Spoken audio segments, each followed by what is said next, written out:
참조해 주시고요. 어제 그 목장 리더 그리고 교회 사역하시는 분들 함께 모여서 식사 시간 가졌는데요. 너무 맛있게 그리고 즐겁고 행복한 시간 가졌습니다. 못 오신 분들은 다시 한번 기회를 또 마련할 테니까 꼭 참석해 주시고, 또 신인숙 집사님 그리고 안경민 집사님 섬겨주셔서 감사하게 맛있게 식사했거든요. 그래서 우리 같이 힘내서 주님 나라 열심히 달려가자고 서로에게 격려와 또 이렇게 축복의 박수 한번 냈으면 좋겠습니다. 아멘. 네, 감사합니다. 이번 주가 이제 고난주간인데요. 특별 새벽 기도회가 월요일 아침부터 금요일 아침까지 있습니다. 그래서 6시에 시작하고요. 오셔서 같이 주님의 고난을 깊이 묵상하는 그런 시간들을 가지시면 좋을 것 같습니다. 금요 기도회는 9시에 있는데요. 성찬 예식을 이제 하려고 합니다. 그래서 오늘 종려주일이라 주일날 하는 교회가 있긴 한데, 사실은 성금요일날 주님이 십자가에 못 박히신 날을 기념하면서 성찬을 이제 예식을 진행하게 되는데, 이번에는 저희가 금요일날 9시에 이제 하려고 해요. 그래서 시간을 좀 비우시고 1년에 한 번 있는 고난주간이고 또 그 다음에 성금요일이니까 금요일 밤에 모이셔서 같이 성찬 예식을 진행하고 또 하나님의 은혜를 묵상하는 그런 예배를 함께 좀 드릴 수 있으면 감사할 것 같습니다. 중창단 연습이 있고요. 유초등부 교사 지원해 주시기 바랍니다. 오늘 특별한 분이 오셨어요. 누구냐면요, 예준이요. 지금 태어난 지 3주 됐죠? 네. 며칠 됐습니까? 4주. 예, 우리 박전사님 둘째 예준이가 오늘 생애 처음으로 예배에 참여를 하게 됐습니다. 그 안에 지금 있나요? 네, 그래요? 그렇군요. 예. 지금 맘마 먹고 있대요. 네. 우리 박수로 좀 예준이 환영했으면 좋겠는데요. 네. 예준이 사랑한다, 환영한다. 네, 그래요. 감사합니다. 우리 옆에 있는 분들 보시면서 한 번 더 인사하실까요? 처음 보신 분이든 또 오랜만에 보신 분이든 정말 하나님께서 당신을 사랑하십니다. 이렇게 한번 같이 인사하도록 하겠습니다. 눈 마주치면서 인사하시겠습니다. 하나님께서 당신을 사랑하십니다. 아멘. 당신을 사랑하십니다. 아멘. 네. 오늘 하나님께서 우리에게 주시는 말씀 누가복음 19장 41절부터 46절까지 제가 한 절, 성도님들 한 절 읽으시겠습니다.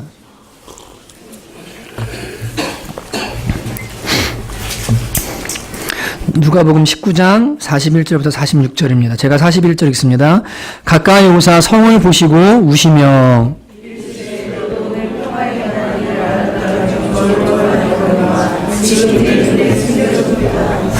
날이 이를지라 내 원수들이 토둔을 쌓고 너를 둘러 사면으로 가두고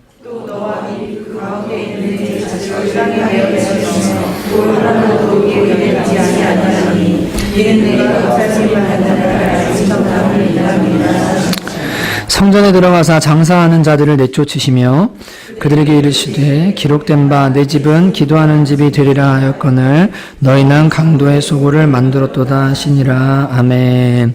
예수님의 눈물과 분노의 의미라는 제목으로 함께 하나님 말씀을 나누시겠습니다. 부활주일, 다음 주가 부활주일이고요. 일주일 전의 주일을 종려주일이다라고 이렇게 부릅니다. 누가복음 19장 28절부터 40절에 보면 예수님께서 예루살렘 성으로 들어가실 때 제자들의 온 무리가 자기 겉옷을 길에다 펴고 종려나무를 흔들면서, 종려나무는 그 로마에 이렇게 그 올림픽 할 때 쓰는 나무 있죠? 예, 승리의 관을 상징하는, 네. 그 나무를 막 흔들면서 뭐 했냐면, 호산나 주의 이름으로 오시는 이여, 하늘에는 평화요, 가장 높은 곳에는 영광이다라고 메시아로 오시는 예수님을 환영하고 찬양했던 것을 기념하는 날이 종려주일입니다.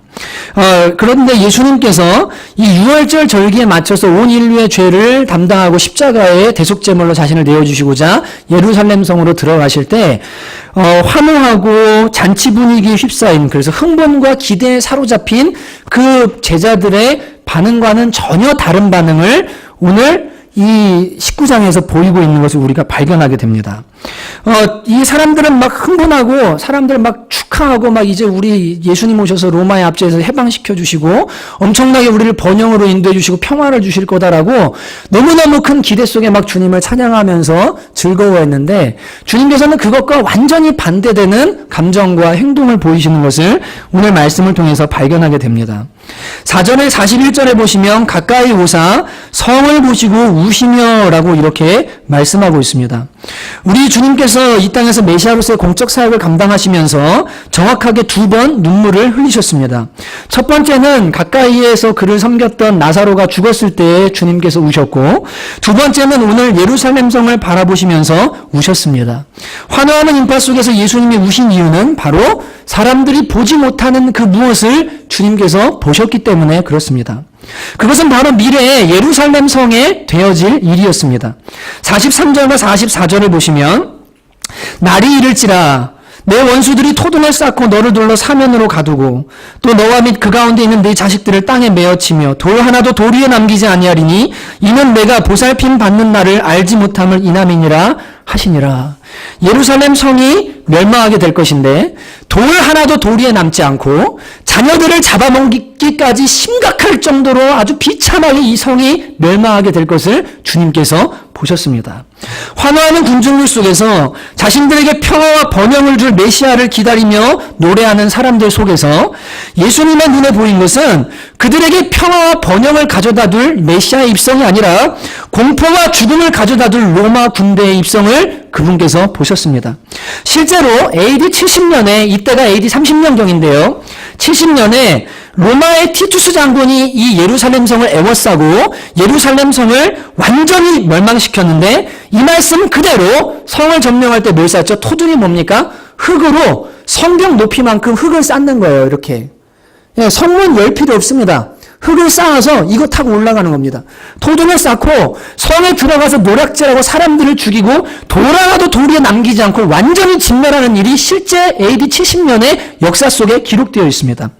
티투스라는 실제 장군이 있고, 이 장군이 예루살렘 성을 완전히 멸망시키기 전에 세스티우스라는 장군이 예루살렘을 진압하러, 이 마카비 폭동을 진압하러 갔다가 어떤 일이 생겼냐면, 이 세스티투스라는 장군이 실수를 해서 이 유대군들에게 지게 돼요. 패하게 됩니다. 그러자 로마에서 이 티투스 장군을 보내서 거대한 대군을 보내서 완전히 이 성을 쓸어버리도록 하는데, 성을 포위하고 계속적으로 굶게 만들고 탈출하는 사람들을 잡아서 십자가에 못 박고 하는 그런 일들을 끊임없이 하다가 마지막에는 예루살렘 성을 완전히 진멸하게 되는 것을 우린 역사를 통해서 실제로 발견하게 됩니다. 이때 예수님의 예언을 기억하고 마태복음 24장 나오는 마지막 날이 이를 거다. 예루살렘 성이 멸망하는데 그때 너희들 산으로 도망해라. 그 말씀을 기억하고 이 펠라라는 산으로 실제로 도망한 기회를 봐서 이 그리스도인들만 살아남고 나머지는 전부 다 몰살당한 것이 역사 속에 기록되어 있습니다. 여러분, 티투스 장군에 의해서 이 포위돼서 성에 갇혀있게 될 때가 6월절인데요. 이때 수백만 명의 유대인들이 6월절을 지키기 위해서 예루살렘 성으로 모여 있었습니다. 흩어져 있던 디아스포라 유대인들이요. 근데 전부 몰살당하게 된 거예요. 근데 이때 당시에 얼마나 기근이 심했는지 이 로마가 포위하고 있으니까 성 밖을 못 나가고 성 안에서 살아야 되잖아요. 밀 한 대의 값이, 밀 한 대가요, 한 달란트. 여러분, 한 달란트가 얼마냐면 금 한 달란트가 6,000데나리온인데 6,000일 동안 일하는 품삯을 말합니다. 음식이 얼마나 귀해졌으면 여러분 6,000일이 뭡니까? 21년 동안 일해야 되는 값만큼요, 이 밀 한 대의 값이 올라간 거예요. 그래서 굶주리다 못해서 사람들이 허리띠와 방패, 그리고 신발 뚜껑에 붙어있는 가죽 있죠. 이런 거를 씹어먹으면서 염려하려고 했던 그런 비참한 상태까지 이르게 됩니다. 에레미야 애가서 4장 10절에 보면 이게 예루살렘 성을 향한 예언이거든요. 전혀 내 백성이 멸망할 때, 이게 예루살렘이 멸망할 때입니다. 자비한 부녀가 손으로 자기 자녀를 삶아 식물을 삼았도다. 하나님의 말씀에 불순종하고 계속해서 하나님의 음성을 듣지 않고 거역하던 이 하나님의 백성의 이스라엘 백성들의 이런 일이 일어날 거다라고 예언했는데, 여러분, 이 예언이요, 여기만 있는 게 아니라 1400년 전에 모세가 하나님의 말씀을 주면서 신명기 28장 56절에 이렇게 말합니다. 너희 중에 유순하고 연약한 부녀, 곧 유순하고 연약하여 발바닥으로 땅을 밟아보지도 아니하던 자라도 그 품의 남편과 그 자녀를 질시하여 그 다리 사이에서 나온 태와 낳은 어린 자식을 가만히 먹으리니 이는 내 대적이 내 생명을 애워싸고 맹렬히 쳐서 곤란케 함으로 아무것도 얻지 못함이니라. 너희가 하나님의 말씀에 불순종하게 될 때 예루살렘 성 너희에게 이런 일이 일어날 거다 그랬는데, 실제로 자기 자식을 잡아먹는 일이 예루살렘 성에 일어나게 됩니다. 나중에 성이 점령당할 때요, 유대인들을 항복시키려고 로마인들이요, 음식을 구하려고 탈출하는 사람들 하루에 수백 명씩을 잡아다가 전부 십자가의 채찍질하고 예수님처럼 못 박아놨는데 이게 얼마나 많았는지 갈보리 언덕과 여호사밧 골짜기에 십자가가 가득 차서 사람이 걸어갈 수 없을 정도 되었고, 마지막에 이 성이 점령당할 때는 사륙당한 사람들의 숫자가 너무 많아서 로마 군인들이 시체 무더기를 밟고 다녀야 될 정도로 수많은 사람들이 죽임을 당했다는 기록을 유세비우스라는 유명한 역사가의 기록을 통해서 우리는 보게 됩니다. 여러분, 환호하는 군중들 속에서 주님이요 왜 우시고 눈물을 흘리셨냐면 불순종으로 인해서, 죄로 인해서 쏟아질 하나님의 진노가 보이셨던 거예요. 더 안타까운 것은 이 예루살렘 성을 살아가고 그 안에 살고 있는 이스라엘 사람들이 앞으로 닥칠 그 일을 알지를 못했습니다. 하나님이 자신들을 향해서 어쩔 수 없이 죄 때문에 죄의 손을, 이 진노의 손을 이만큼 들고 이제 곧 있으면 쏟아 부으려고 하는 그 사실을요 예루살렘 성에 있는 사람들이 알지 못한다는 것, 여러분 그게 너무너무 주님이 마음이 아프셨습니다. 42절에 보면 이르시되 너도 오늘 평화에 관한 일을 알았다면 좋을 뻔하였거니와 지금 내 눈에 숨겨졌도다. 네가 진짜 평화에 대해서 알았으면 좋았을 텐데 네 눈이 가려져 있어서 진짜 평화가 아니라 재앙이 다가오고 있는데 너희가 지금 모르고 있다. 좀 있으면 큰일 나는데 주님이 그걸 보시면서 울고 계셨던 겁니다. 여러분, 평화가 무엇입니까? 하나님께서 예수 그리스도를 보내셔서 하나님과 화평케 하시는 것, 죄의 문제를 해결하시고 하나님의 진노가 아니라 하나님의 생명을 받게 하는 것, 진정한 평화, 이거 주시려고 예수님이 오셨는데요 이 사람들이 알지를 못했어요. 그래서 여러분, 이들은 어떻게 했습니까? 살 수 있는 길이요 진정한 평화의 길인 예수님을 십자가에 못 박아버리고 맙니다. 죽여버리고 맙니다. 그리고 세상이 주는 평화를 추구했지만 결국 어떻게 됩니까? 멸망하게 되고 망하게 되는 것을 우리가 발견하게 됩니다. 수많은 선지자들을 보내서 말씀했지만 다 잡아 죽였고요. 회개의 세례를 선포하면서 세례 요한이 뭐라고 말했습니까? 도끼가 나무 뿌리에 놓여졌다. 너희가 회개하지 않으면 하나님의 진노가 임한다. 빨리 돌이켜라. 그런데 그도 잡아 죽였습니다. 예수님의 말씀도 무시하고요 예수님도 결국은 잡아 죽이고 만 것입니다. 여러분, 오늘 세상의 모습이 이와 똑같습니다. 세상은 평화를 원하고 평화를 외치지만 진정한 평화를 알지 못합니다. 여러분은 평화를 누리고 평화가 무엇인지 알고 계십니까? 인간이 누려야 될 진정한 평화, 그리고 그것을 어떻게 누릴 수 있는지 여러분은 실제로 알고 그것을 누리고 계십니까? 여러분, 하나님과 화목함으로 이루어진 엄청난 평화가 있는데요 세상이 줄 수 없는 평화가 있어요. 근데 그것을 과연 알고 있는가? 세상은요 이걸 몰라요. 그래서 평화가 아니라 시간이 지날수록 이 땅은 마지막을 향해 달려가고 있고, 우리가 종말론에 대해서 그리고 하나님 말씀에서 쭉 살펴나왔던 것처럼 주님께서 이 세상을 마지막에 심판하시고, 여러분 수없이 죄짓고 악한 짓하고 하나님을 대적하고 그리고 도덕적으로 더러운 일하면서도 잘 먹고 잘 살고 아무렇지 않게 가난한 자들 앞잡아서 사는 그 사람들 어떻게 해야 됩니까? 주님 오셔서 공의로 다 심판하실 때가 분명히 있거든요. 성경은 분명히 말합니다. 세상을 하나님 창조했고 인간도 하나님 창조했다. 인간이 시작과 끝이 있는 것처럼 이 세상도 시작과 끝이 있다. 원수에서 인간이 온 거 아니다. 이 우주는 빅뱅이라는 폭발을 통해서 이루어진 게 아니라 내가 창조했다. 시기 하나를 보아도 사람이 만들어야 이게 멈추지 않고 돌아가는데 이 지구가, 그리고 우주가 변함없이 24시간 끊임없이 돌아가면서 변치 않는 에너지로 타고 있는 이거 사람이 고안해낸 거야. 하나님이 만드신 거다. 우주를 봐라, 자연을 봐라, 성경을 봐라. 하나님 섬겨야 된다. 주님께서 끊임없이 말씀하고 있는데요 사람들이 그걸 모릅니다. 그 평화의 길을 몰라요. 그리고 뭐합니까? 진노가 다가오고 심판이 다가오고 있는데도요 그 눈이 가려져 있어서 여러분 예수님에 대해 눈을 뜨지 못하고 죽음을 향해서 달려오고 있는 그 세상, 여러분 그 모습을 보면서 주님께서 지금도 울고 계신 겁니다. 여러분, 세상은 예수님에 대해서 모르는 것은 아닙니다.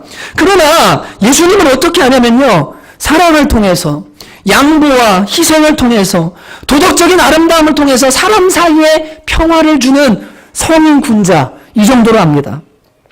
그들이 하는 예수는 죄를 멸하시고 죄값을 따라 심판하실 수밖에 없는 공의의 하나님과 화목할 수 있는 길로서의 평화의 예수가 아니라 인간 사이에 져주고 봐주고 사랑하고 왼뺨 치고 오른뺨도 내주고 속어내려면 거듭까지 내주면서 양보하는 삶을 통해서 인간 사이에 화평을 이루는 성인군자 예수님은 알지만 우주의 창조자가 되시고 심판주가 되시는 하나님과 화평하게 하는 그 예수 그리스도는 알지 못합니다.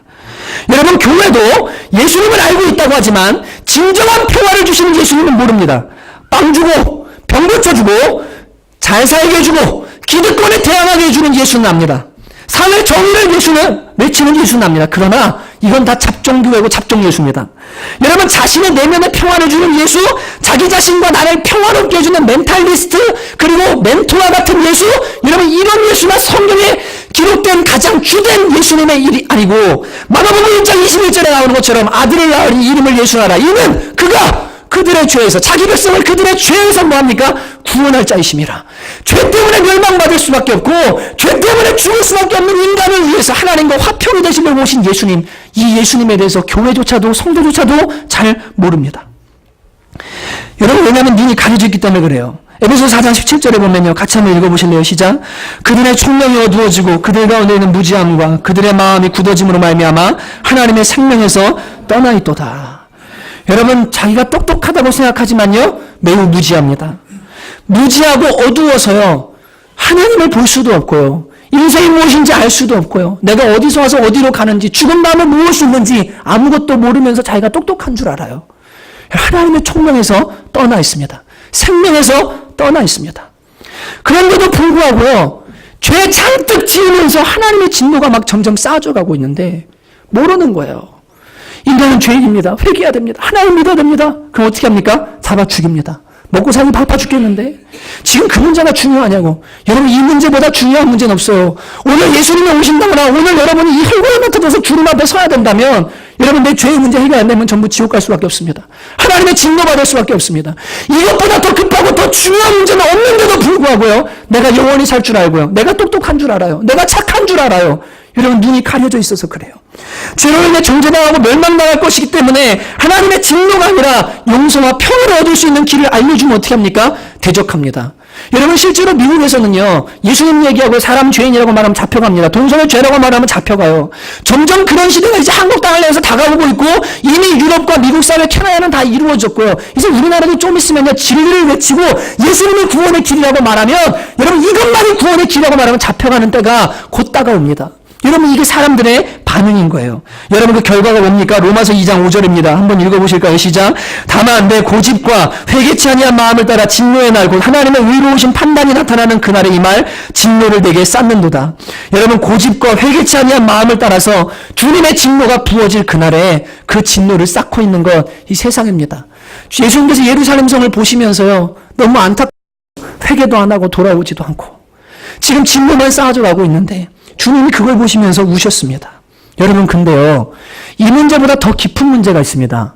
그게 뭐냐면 바로 주님께서 예루살렘 성을 바라보시면서 우셨는데, 그렇게 불쌍히 여기고 우셨던 주님이 성전 안으로 들어가셔서는 눈물이 아니라 진노를 쏟아부으시는 것을 보게 됩니다. 사랑의 주님이고 이 멸망을 향해 달려가는 백성들을 보면서 너희들 그러다 죽는다, 큰일 난다, 어떻게 하냐 막 우시던 주님이요, 성전 안으로 들어가시더니요, 장사하는 자들을 막 내쫓고요, 다른 말씀이면 채찍을 만들어서 비둘기 파는 사람들을 쫓아내고, 내 집이 하나님의 기도하는 집이 돼야 되는데 너희는 강도의 소굴을 만들었다. 교회를 강도의 소굴로 만들고 성전을 하나님과 교제하는 곳이 아니라 돈 하는 강도들이 판치는 곳으로 만들어버렸다. 주님께서 아주 성전을 향해 진노하시는 모습을 보이십니다. 아까 우셨던 그 주님은 어딘가로 사라져버리고 하나님의 진노를 성전에 쏟아붓는 예수님의 모습이 그 다음에 이어서 나오는 것을 우리는 발견하게 됩니다. 여러분, 45절, 성전에 들어가서 장사하는 자들 내쫓으시며 그들에게 이르시되 기록된 바 내 집은 기도하는 집이 되리라 하였거늘 너희는 강도의 소굴을 만들었도다 하시니라. 여러분, 주님 왜 이렇게 하신 겁니까? 예루살렘의 멸망이 다가올 수밖에 없는 이유는요, 다른 것 때문이 아니라 성전이 망가졌기 때문에 그래요. 성전이 망가지면서 다른 게 아니라 제사장들이 변질되었고 타락했기 때문에 그렇습니다. 여러분, 성전은 본래 기능이 뭡니까? 화목제사를 통해서 하나님과 교제하고, 여기 나오는 만민이 기도하는 집이라는 것은 무슨 말이에요? 어떤 죄인이든 간에, 무슨 죄가 있든 간에, 어떤 사람이라 할지라도 가난하든 부자든 상관없이 하나님의 성전에 나와서 죄 용서함 받고 하나님과 교제하고 하나님께 기도하고, 그래서 영원한 생명을 얻도록 하는 그 기능을 감당하는 게 이 성전이었습니다. 여러분, 하나님이 이 성전을 얼마나 소중히 여기시냐면요, 이스라엘의 성전 가운데 거하시겠다고 성경에 약속하셨는데요, 출애굽기 25장 22절에 보면 거기서 내가 너와 만나고 속죄소이고 증거기 위에 있는 두 그룹 사이에서, 이건 천사입니다, 내가 이스라엘의 손으로 내게 명령할 모든 것을 내게 이르리라. 여러분 이게 뭔 말이냐면요. 이스라엘에게 성막을 지으라고 하셨는데요. 여러분 성막이 크지 않습니다. 이 성막 안에 지성소와 성소가 있는데 이 지성소와 성소의 크기는 합쳐봐야 15m, 5m밖에 안 돼요. 그리고 하나님이 임재하시겠다고 약속하신 장소는 가로 세로 5m씩 밖에 안 되는 지성소라는 곳에 하나님이 임재해 계시기로 거기에 거하시기로 약속하였습니다.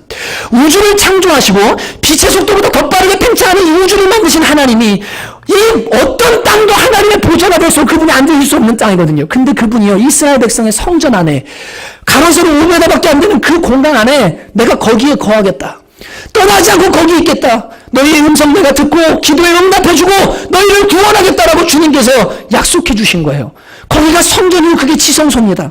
여러분 왕상 9장 3절을 보면 여호와께서 그에게 이르시되 내 기도와 내가 내 앞에서 간구한 바를 내가 들었은즉 나는 네가 건축한 이 성전을 거룩하게 구별하여 내 이름을 영원히 그곳에 두며 내 눈길과 내 마음이 항상 그곳에 있게 하겠다고 약속해 주셨습니다. 이 우주의 하나님이 거기 안에 거하시면서 사람들과 만나시기를 약속해 주셨거든요. 근데요 제사장들이요 이 성전의 기능 뭐야 하나님과 교제하게 하고 죄인들이 구원받게 하는 이 하나님과의 교제가 있는 이 성전을 장사하는 곳으로 강도의 도굴로 소굴로 바꿔버린 거예요. 이게 지금 망가져버리고 나니까 여러분 제사장들이 뭐 해야 됩니까? 하나님의 음성을 전해줘야 되고 하나님을 알려줘야 되고 인생에 대해 알려줘야 되고 회개하게 해야 되고 일해야 되는데요.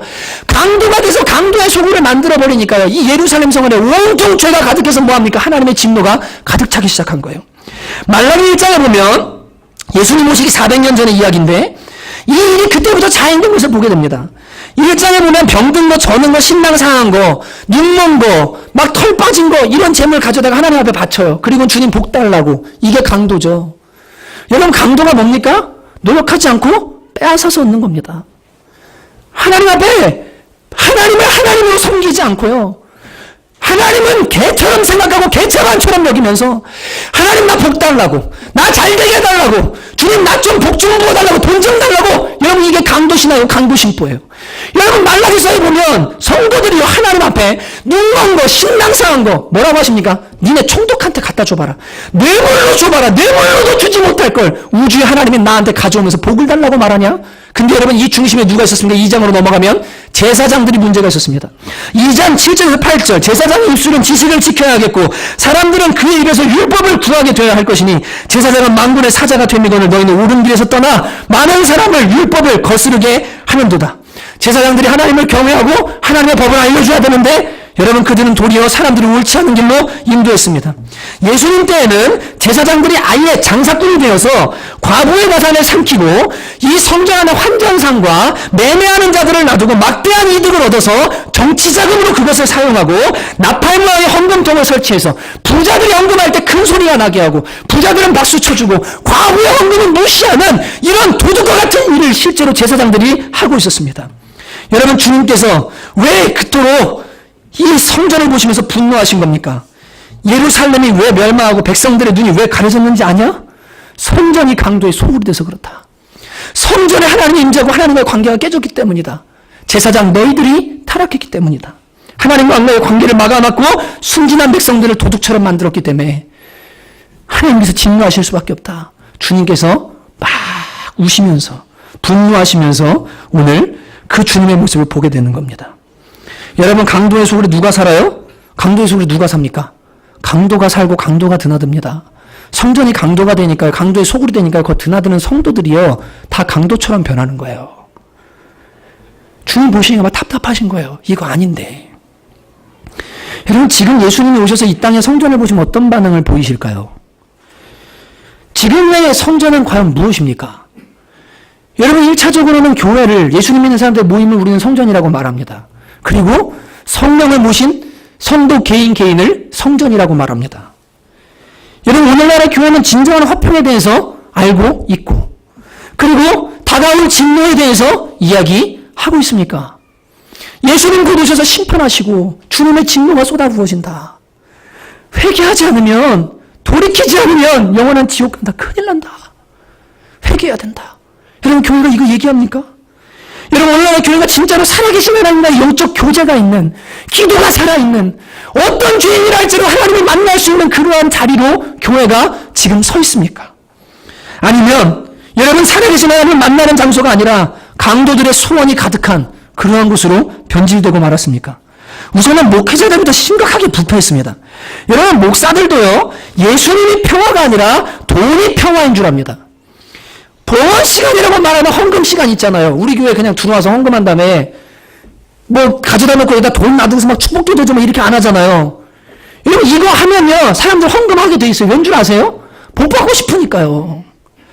하나님이 돈 바치면 헌금하면 복 준다는데, 교회 재정 많아진다는데, 여러분, 누가 그거 싫어하겠어요? 나 부자 될 수 있다는데, 부자 신학, 이런 믿음으로 내가 부자 될 수 있고, 이때는 잘 살 수 있다는데, 하나님이 30배, 60배, 100배로 갚아준다는데, 이거보다 남는 장사가 어디 있습니까?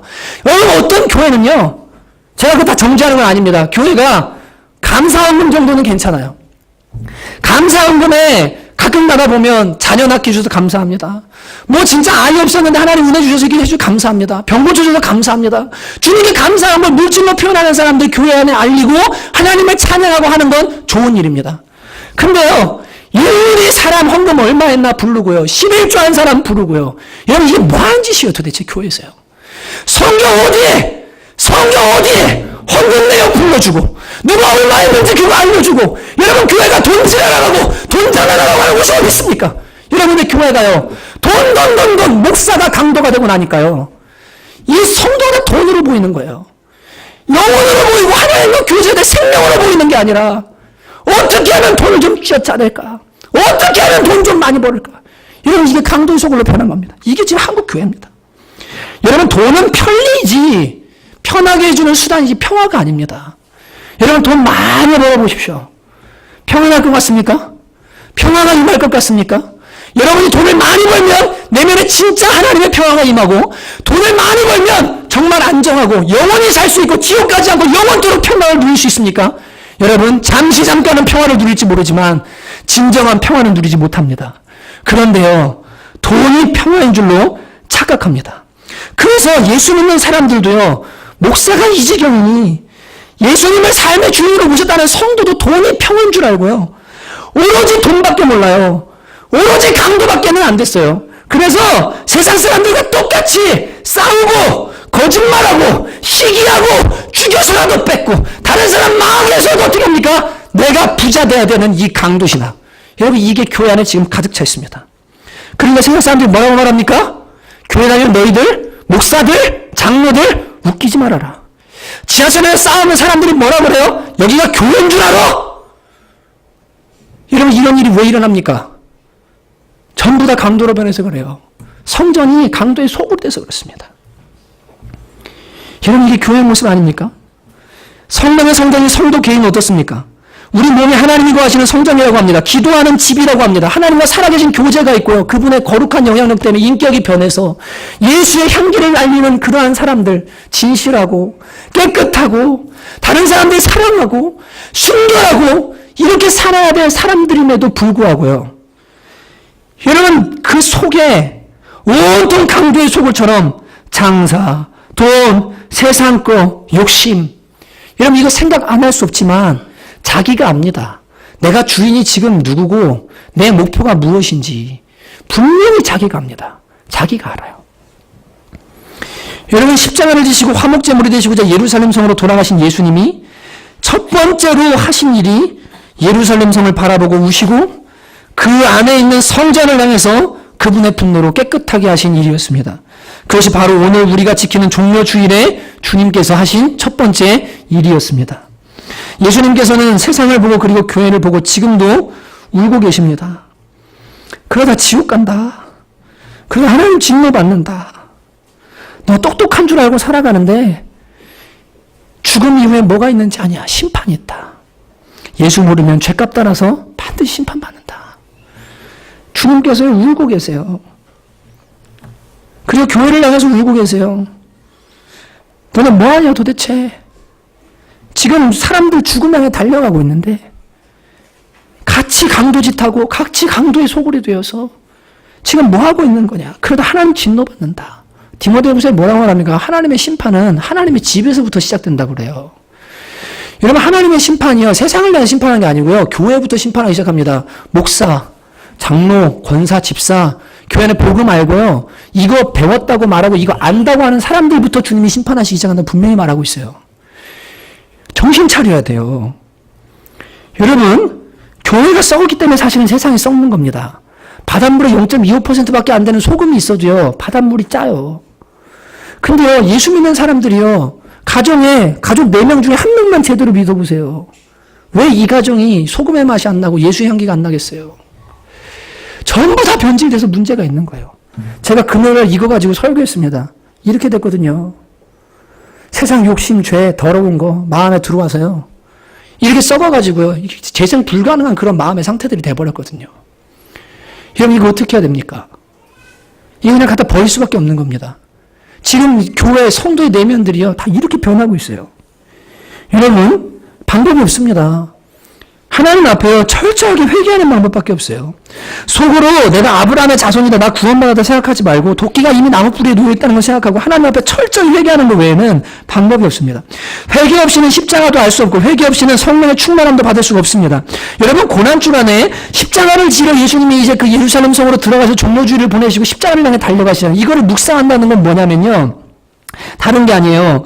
진짜로 주님이 십자가에서 하신 일이 무엇인지, 십자가에서 왜 돌아가셨고 왜 저렇게 물과 피를 쏟으면서 죽으실 수밖에 없었는지, 그게 죄인인 나 때문에 주님께서 하나님의 진노를 대신 받아서 나는 이제 예수 믿고 새 생명을 가지고 예수의 사람이 되어서 예수를 따라 살면서 영원한 진노가 아니라 생명을 얻게 해주시려고 주님이 십자가에서 나 때문에 죽으셨구나, 내 죄 때문에 죽으셨구나, 내 거짓말, 내 분노, 내 미움, 내 안에 있는 옛사람 때문에 예수님이 십자가에 못 박히셨구나 라는 것을 진짜로 나의 것으로, 2000년 전에 어떤 그냥 역사 속에 일어난 사건이 아니라 실제 나의 것으로 깨닫고 그 복음이 나에게 다가오도록 하는 그거, 여러분, 이게 고난주간에 십자가를 묵상하고 그분을 따라간다는 겁니다.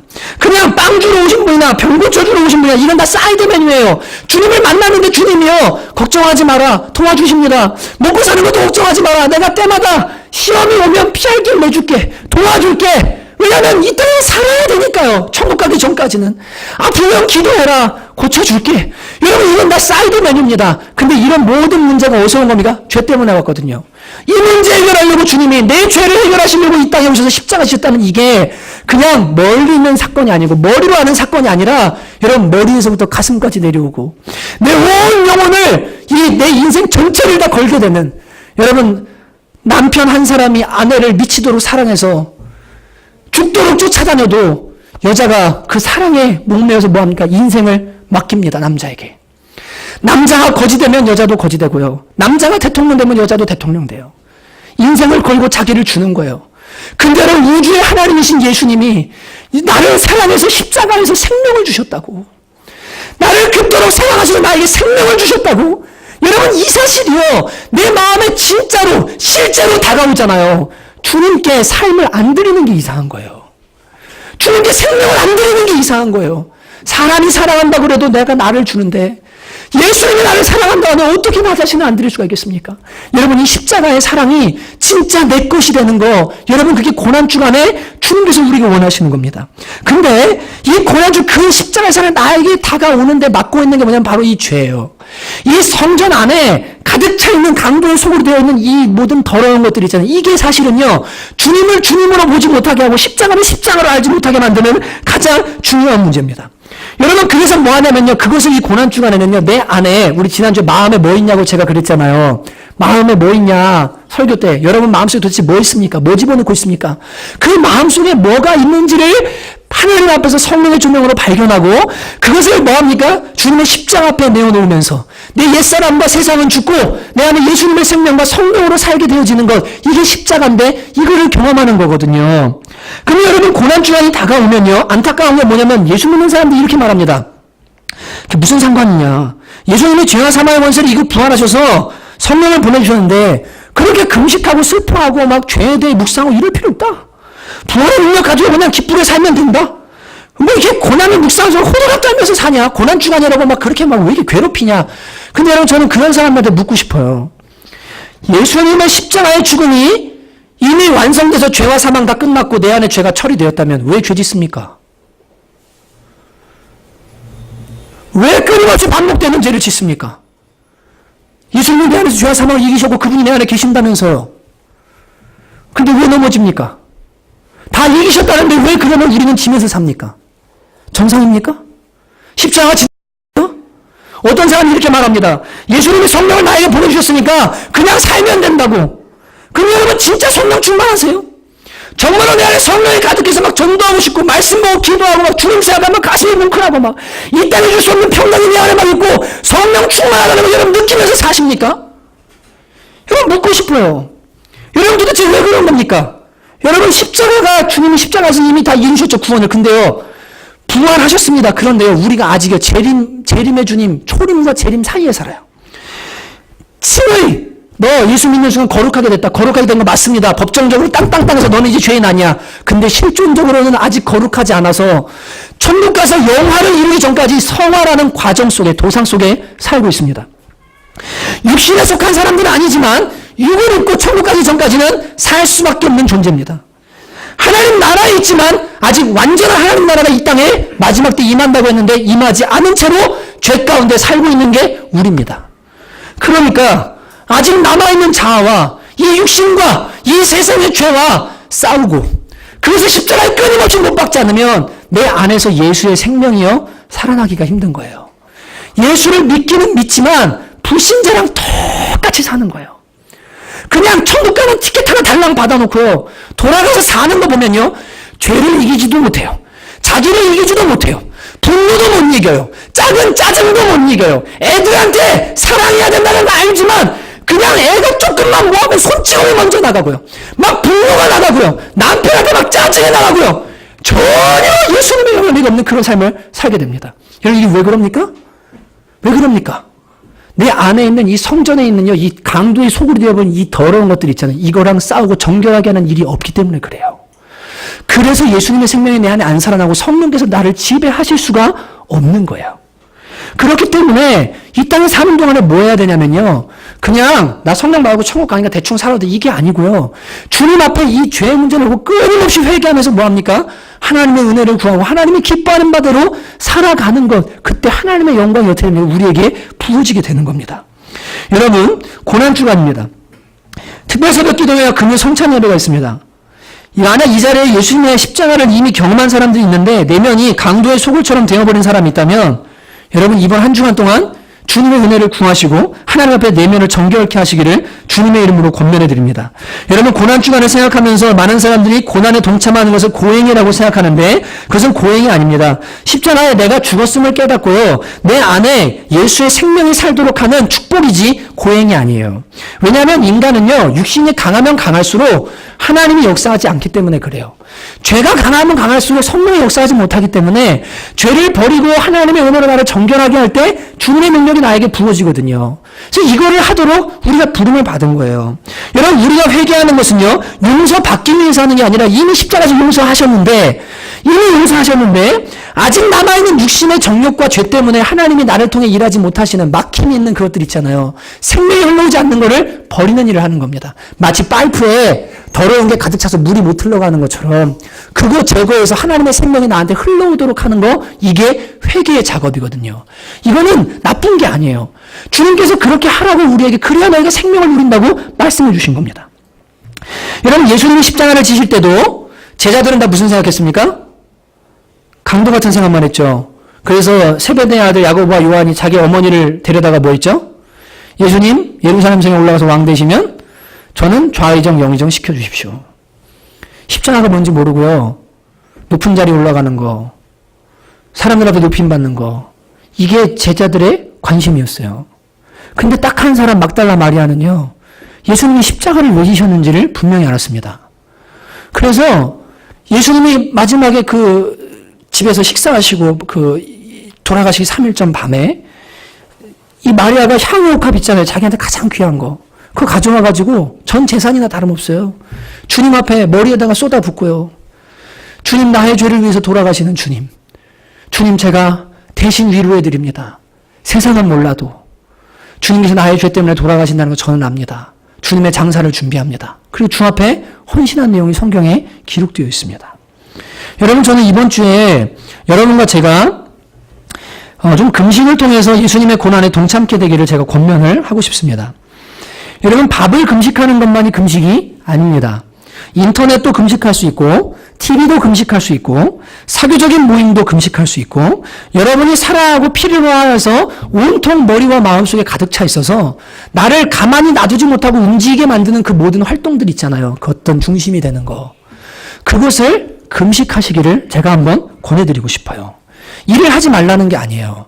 저도 6일 하면서 교회 사역 다 하고 할 거 다 하면서 금식을 했는데 여러분 무슨 뭐 세상살이 해야 되는데 직업 그만두고 금식만 하라 이런 얘기를 하는 게 아니고 인터넷 그리고 TV 그리고 뭐 사람들과 만나서 시덕거리고 막 놀고 세상 걸로 가득 채우고 막 그런 거 있잖아요. 그런 유희들 술 마시고 여러분 이런 걸 한 주간 동안 뭐 하냐면요.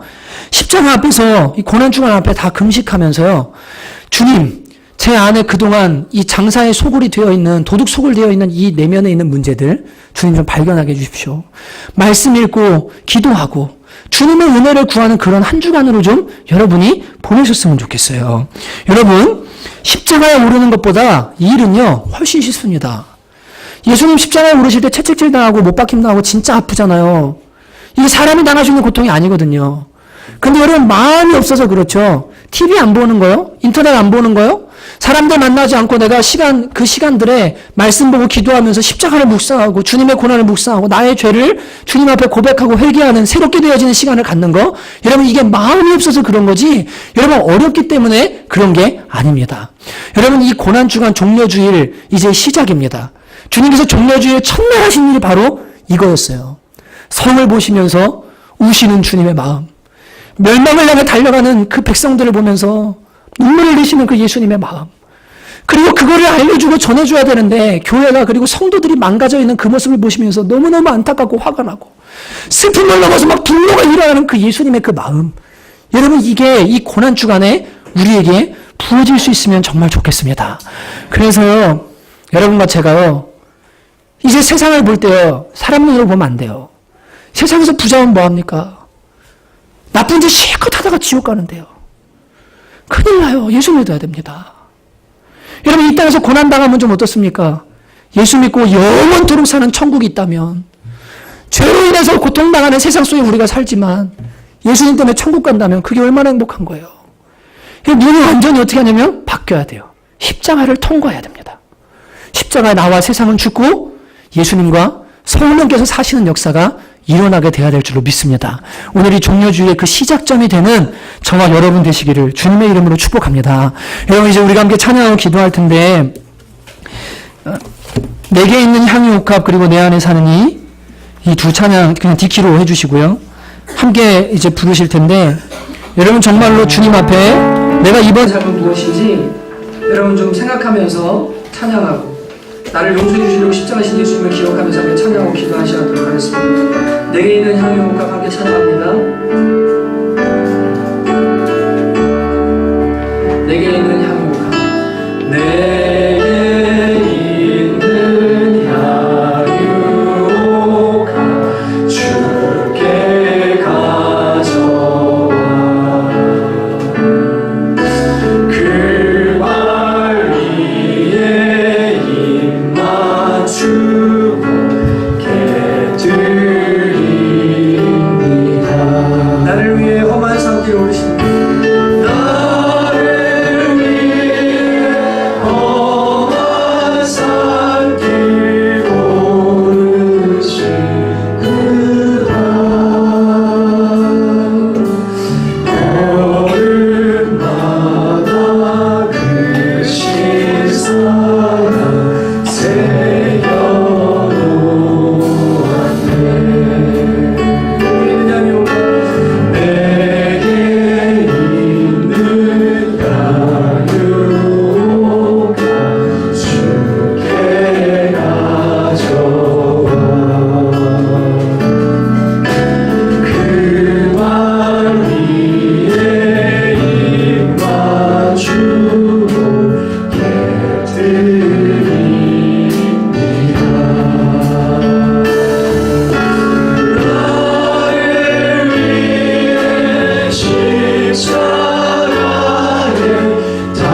말씀을 이렇게 마무리하면서 주님께 제 마음에 주신 선명한 마음들이 있었습니다. 오늘 이 자리에 예수님을 알지 못하는 어떤 분이 예수님을 마음에 영접하고 죄 씻음 받고 하나님의 자녀가 될 것에 대해서 분명하게 말씀해 주셨습니다. 여러분, 이 시간 혹시 이 자리에요, 내가 죄인이라는 사실과 인생의 끝에 숨을 거두는 그때 하나님의 심판이 있고 영혼만큼은 영원토록 죽지 않아서 그 심판 가운데 천국을 가든 지옥을 가든 둘 중에 하나라는 사실을 모르고 있었는데 오늘 그 사실을 알게 되었고, 주님, 제가 이제 그 복음을 붙들기 원합니다. 저도 영원한 천국에 들어가기를 원하고 주님이 주시는 평안을 제가 누리길 원합니다 라고 마음에 결단이 되어지는 분이 있다면 주님께 정직하게 기도하시기 바랍니다. 내가 이 성경을 많이 알기 때문에 주님 만나주시는 거 아니고요. 아까 성전이라고 말했잖아요. 죄인이든 죄가 얼마이든 상관없어요. 도둑질했든 가늠했든 살인했든 상관없습니다. 예수님의 보혈 믿기만 하면 인간은 다 죄인이기 때문에, 누구나 다 죄인이기 때문에 주님이 용서해 주시고 주님을 부르는 순간 구원을 주시겠다고 약속해 주셨습니다. 여러분, 오늘 이 자리에 혹시 주님을 아직 모르는 분, 그리고 마음에 모시지 않은 분이 있다면 여러분 정직하게 하나님 앞에 입술을 벌려서 한번 기도해 보시기를 권해드립니다. 여러분, 이미 예수 믿고 있는 분들은 기도해 주시고요, 시간 주님을 영접하고 주님, 저는 죄인입니다, 제 마음에 오셔서 저를 깨끗게 하시고 천국으로 인도해 주시기 원합니다, 진정한 평화를 알기 원합니다 라고 함께 좀 기도하는 시간 가졌으면 좋겠습니다. 같이 기도하겠습니다. 하나님 아버지, 돈이 그리고 세상이 하나님 우리에게 평화를 주지 않습니다. 하나님, 오직 주님만이 우리에게 진정한 평화를 주십니다. 영원한 평화를 주십니다. 하나님, 평화에 관한 일을 내가 알았더라면 좋았을 것입니다. 하나님의 진도가 지금 다가오고 있음에도, 이제 곧 죽음이 다가오고 있음에도 알지 못하는 가운데서 하나님, 그러한 사람들이 혹시나 이 자리에 와 있다면 주여, 이 시간 그 마음을 여수고 예수를 내고 우리 그 마음에 들어가도록 주여 내려 보시고 함께하여 주시기를 간절히 원하고 소망합니다. 하나님이여, 구원하여 주옵소서. 영원한 지옥에 가지 않도록 은혜를 내려주시고 오늘 예수님의 마음의 주인 되어셔서 십자가 앞에 회개하게 도와주시고 내가 이대로 죄짓고 살다가는 죽을 수밖에 없다는 사실을 깨닫고 하나님이여 복음으로 돌아가고 다시 한번 주 앞으로 돌아가는 귀하고 복된 삶이 될 수 있도록 하나님 은혜를 부어주시옵소서. 또 주님 긍휼히 여겨주시기를 간절히 원합니다. 이 복음의 진리가 진리로 다가오게 하시고 하나님의 마음에 영원한 충격이 되게 하시고 하나님의 십자가의 신 예수님, 그 예수님의 마음을 받으리는 귀한 시간을 수 있고 하나님 아버지 은혜를 부어주시기를 간절히 원합니다. 하나님 은혜를 내려주소서. 하나님 은혜를 내려주소서. 하나님 은혜를 내려주소서. 제 아내가 중보기도 팀에서 나눈 내용을 제가 이렇게 보게 됐습니다. 우주를 창조하신 주님이 선지자들을 보내서 회개해라 돌아와라, 하나도 안 되니까 예수님이 오셔서 첫 번째로 하신 말씀이 회개하라, 천국이 가까웠다. 회개하지 않으면 하나님의 진노가 있다. 회개하고 돌이켜야 된다. 주님께서 처음 입을 열어서 하신 말씀이 복 받아라, 돈 많이 벌어라, 이런 거 아니었습니다. 회개하고 하나님께로 돌아오라고 예수님의 목소리 높여서 하신 말씀이 그거였습니다. 여러분, 주님께로 돌아오셔야 됩니다. 여기 작년 성도들 있잖아요. 지금까지 인생 다 살아오셨잖아요. 여러분, 평화하셨습니까? 진짜 평강하셨습니까? 여러분, 망가지고 깨지고 죄로 인해서 가정 깨지고 아프고 힘들고, 여러분, 그게 인생 아닙니까? 주님께로 돌아오면, 그리고 회개하면 죄의 문제 해결받고 하나님의 놀라운 평강이 임하게 됩니다. 여러분, 이 시간 한번 기도합시다. 하나님, 제가 살면서 지어왔던 모든 죄들을 주님 앞에 고백합니다. 기억나는 것도 있고 기억 안 나는 것도 있지만 제가 죄인이라는 걸 압니다. 주님, 저를 받아주십시오. 주님, 회개하고 주님 앞으로 십자가 앞으로 돌아갑니다. 주님, 저를 새롭게 하여 주십시오. 주님, 자녀 되기 원합니다. 이 시간 진정으로 저의 마음을 찢으며 회개하면서 함께 기도하도록 합니다. 함께 기도하겠습니다. 하나님 아버지, 사랑하는 곳에 있는 주의 백성들을 기억하여 주옵소서. 내 불쌍히 여겨 주옵소서.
여러분 이 찬양 부르면서요, 주님 내가 죽는 게 유익합니다. 가정에서 내가 살면 가정 지옥됩니다. 내 분노, 내 짜증, 내 판단 이런 거 살면 주님 가정 지옥됩니다. 주님 제 안에서 주님이 사셨으면 좋겠습니다. 내가 죽는 게 유익한 겁니다. 주님 제가 십자가에 못 박히기 원합니다. 여러분 이런 마음으로 한번 찬양하고 다시 한번 우리의 예배를 주 앞에 점검하여 기도했으면 좋겠습니다. 내 안에 사는 예수 그리스도, 내 안에 사는 여러분 정말 그렇습니까? 여러분의 성전에 예수님 살고 계십니다. 예수 그리스도 나의 죽음도 유익합니다. 나의 죽음도 유익함이라. 내 안에 사는 이 예수 그리스도입니다. 내 안에 사는 주님 나를 듣고 예수님이 살았으면 좋겠습니다. 내 안에 주님 오시고 우리 안에 오셔서 십자가를 감춰주시고 나의 죽음도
예수 그리스도니 예수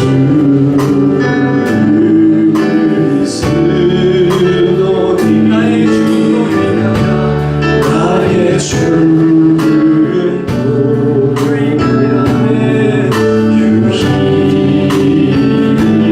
유익함이라.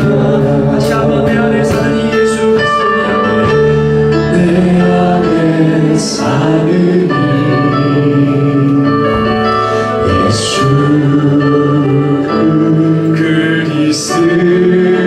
그리스도니 나의 죽음도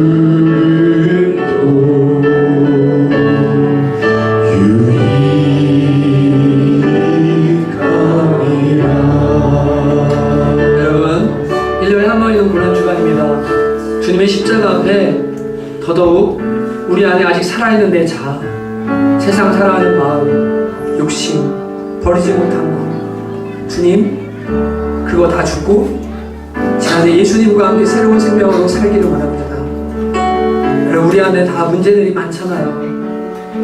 예수님이 정죄하려고 부르신 게 아니고 도와주시려고, 힘주시려고, 승리하게 해주시려고 십자가를 다 이루시고 이제 너는 죽고 네 생각으로 살지 말고 나만 따라와라.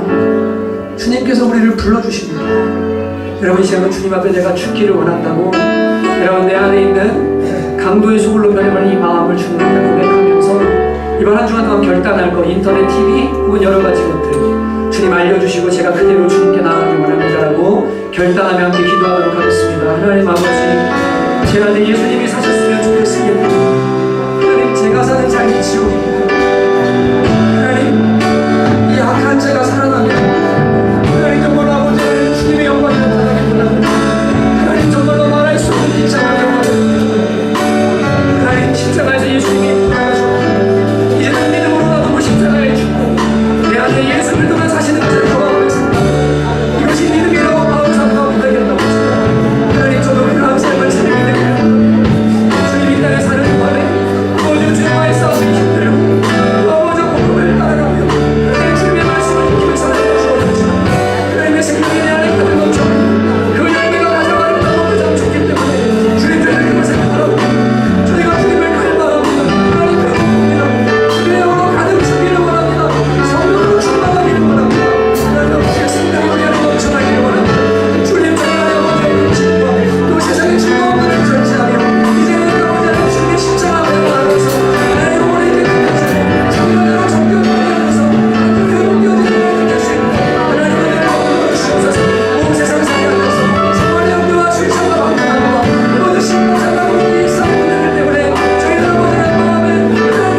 경험하기 원합니다.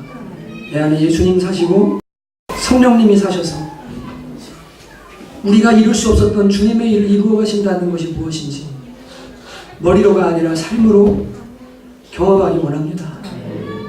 주님, 이 종려주일에 교회를 바라보며 우시며 회개해라, 돌이켜라. 그러다 지옥 간다. 하나님의 진노가 지금 네 삶의 뿌리에 놓여있다. 우시는 그 아버지의 마음이 우리 성도들 마음속에 부어지도록 은혜를 내려 주옵소서. 교회야 깨어나라. 성도야 일어나라. 이완 목사야 정신 차려라. 너무 아파하시는 그 주님의 마음이 하나님 우리에게 부어지도록 은혜를 내려 주옵소서. 하나님, 세상살이 하면서 돈 벌지 않을 수 없고 살 수 없고 걱정 안 할 수 없기 때문에 어쩔 수 없이 따라가다 보니 마음이 강도의 소굴처럼 변해버렸습니다. 하나님 찾을 수 있도록 도와주시고 평화를 찾을 수 있도록 은혜를 내려 주시옵소서. 오늘 이 자리 가운데 주께서 구원하신 영혼들이 있는 줄로 믿습니다. 사단의 시험 가운데 넘어지지 않게 도와주시고 복음을 끝까지 붙들고 영원한 생명을 취할 수 있도록 은혜를 내려 주시옵소서. 이제는 우리 주 예수 그리스도의 은혜와 아들을 십자가에 내어주시기까지 우리를 사랑하신 하나님의 극진하신 사랑하심과 우리 안에 거하셔서 내주하시고 교통하시며 하나님의 생각으로 충만케 하시는, 그리고 우리의 죄를 조명해 주시는 성령의 역사가 오늘 고난주간을 시작하면서 하나님 앞에 겸비함과 절제로 삶을 드리기로 결정하고 돌아가는 귀한 성도들 머리 위에, 직장생활 위에, 그리고 가정과 24시간 위에 이제로부터 영원토록 함께 있을지어다. 아멘.